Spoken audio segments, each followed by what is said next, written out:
বাঙালির পাকশালায় আপনাদের জানাই স্বাগত। আজ যে রান্নাটি নিয়ে এসেছি সেটি 19 শতকের শেষের দিকের কোনো এক সময়ে তৈরি হয়েছিল। মাসকলাইয়ের কাশ্মীরি মধ্যরে। এই মধ্যরে শব্দটি কী থেকে বা কোথা থেকে এসেছে আমার ঠিক জানা নেই, আমি অনেক খুঁজেও পাইনি। তবে আমার মনে হয় সংস্কৃত অথবা উর্দু বা আরবি কোনো ভাষা থেকে পরিবর্তিত হয়ে বাংলায় মধ্যরে উচ্চারণটা এসেছে, এটা সম্পূর্ণই আমার ধারণা। আমি মাসকলাই নিয়ে নিয়েছি আজকের রান্নায় 250 গ্রাম। এবার এই মাসকলাইকে একটু ভিজিয়ে রেখে ঘন্টা 2 ভিজিয়ে রাখার পর আমি একটা কড়াইয়ে জল নিয়ে একটু হলুদ মিশিয়ে নিয়েছি এবং ওই জলে আমি মাসকলাইটা সিদ্ধ করে নেব।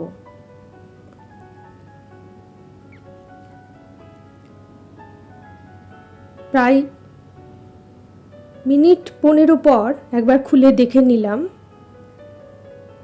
কতটা সিদ্ধ হয়েছে। প্রায় হয়েই গেছে। এবার আমি ছেঁকে নিলাম সমস্ত জল দিয়ে, মাসকলাইটিকে জল শূন্য করে নিলাম।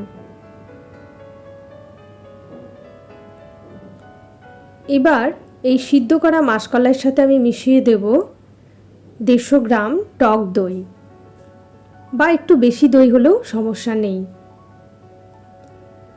আদা আর লবণ। এবার খুব ভালো করে মাসকলাইয়ের সাথে এই উপকরণগুলোকে আমি মিশিয়ে নেব। হাত দিয়ে খুব ভালো করে মিশিয়ে নিতে হবে।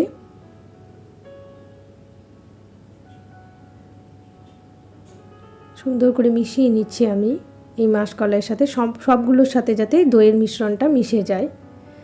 এবার একটা কড়াইয়ের মধ্যে আমি 1 টেবিল চামচ ঘি নিয়ে নিলাম। এই মধ্যে আমি ফোড়ন হিসেবে দিলাম হিং এবং সাজিরে।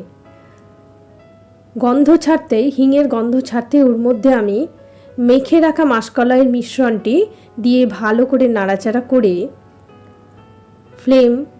গ্যাসের ফ্লেম আমি লো করে দেব এবং একটি ঢাকনা চাপা দিয়ে প্রায় মিনিট 5 রান্না হতে দেব।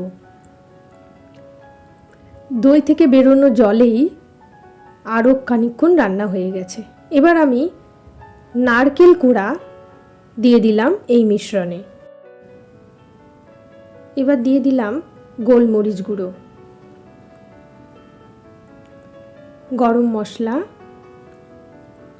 আর লঙ্কা গুঁড়ো। ভালো করে এবার কড়াইয়ে আমি এই মিশ্রণটা নাড়ব। দেখুন আস্তে আস্তে দইয়ের জল শুকিয়ে গেছে, বেশ ঝরঝরে গামাখা হয়ে গেছে। তৈরি মাসকলাইয়ের কাশ্মীরি মধ্যরে। এবার প্লেটে সাজিয়ে আমি সুন্দর করে এটিকে পরিবেশন করলাম। দেখুন আপনাদের কেমন লাগলো। অত্যন্ত সহজ, কম সময়ে এই ঐতিহ্যবাহী হারানো রান্নাটি আপনাদের সামনে আনতে পেরে আমার যেমন ভালো লাগছে, আশা করি আপনাদেরও ভালো লাগছে। কেমন লাগলো লিখে জানান। ভালো থাকবেন সকলে। আজ তবে আসি।